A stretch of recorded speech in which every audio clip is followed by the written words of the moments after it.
Bonjour, je m'appelle Claire Barré, je suis romancière, scénariste et également femme tambour.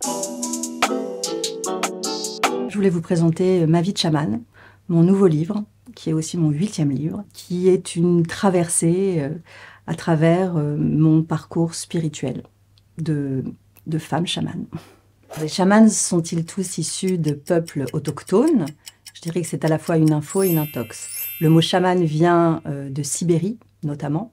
Mais après, en tout cas, tel que je le vois, si on remonte à nos lointains ancêtres, nous aussi, on avait des chamans à l'époque, puisque le chamanisme est la plus vieille spiritualité du monde.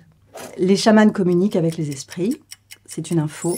Ils entrent dans ce qu'on appelle le monde des esprits, ou le monde noir, ou le monde des ancêtres, et récoltent des informations. Et les esprits peuvent prendre plusieurs formes, des formes animales, très souvent, c'est pour ça qu'on parle souvent des animaux alliés, mais aussi des formes végétales, des formes humaines ou même mythologiques. Et après, selon, des gens peuvent penser aussi qu'on entre à l'intérieur de son propre esprit, et que c'est dans son propre esprit qu'on rencontre ses esprits. Eh bien, moi, par exemple, c'est un esprit qui m'est apparu et qui m'a révélé mon chemin de vie spirituel, puisque en 2014, c'est le visage de Sitting Bull, un chef amérindien mort à la fin du 19e siècle, qui m'est apparu alors que j'étais en train de manger tranquillement en famille avec mon mari et mes enfants. Et cette apparition, qui a duré 4 jours, a été si perturbante, étonnante et déstabilisante, que c'est ça qui m'a menée jusqu'au cabinet d'une chamane russe, Elena Mishechkina, qui après m'a diagnostiqué moi aussi chamane. Est-ce que tout le monde peut devenir chamane? Je ne sais pas si c'est une info ou une intox. J'ai l'impression qu'on a tous en nous, en tout cas, des aptitudes qui sont plus ou moins dormantes, qui sont plus ou moins prêtes à éclore et à s'éveiller. De temps en temps, parfois ça vient d'un choc, d'un accident, et il y a des aptitudes qui peuvent se mettre à apparaître, à arriver. Alors le terme chaman, c'est peut-être un terme un peu fourre-tout, donc est-ce que nous avons tous des aptitudes? Moi je dirais possiblement, mais à un moment il faut que quelque chose le révèle.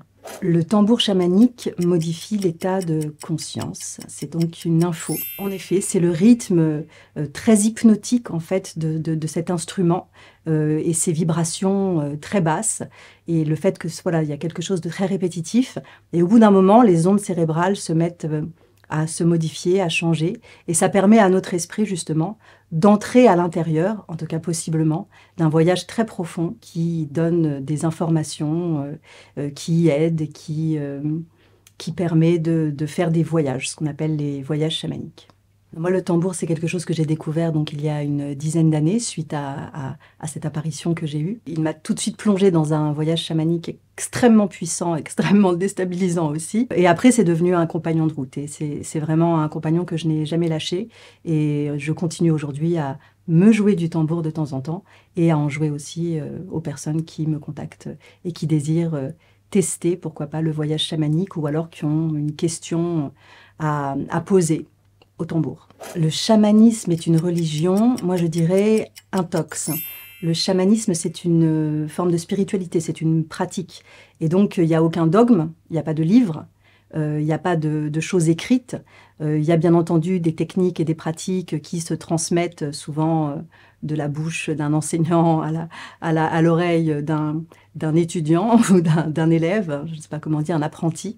Mais ce n'est pas une religion, puisque en fait, c'est plutôt nous qui expérimentons la spiritualité. C'est-à-dire que c'est même presque de reprendre son pouvoir et de se dire que on peut, grâce au tambour notamment, aller chercher soi-même les réponses spirituelles ou mystiques ou mystérieuses qu'on recherche.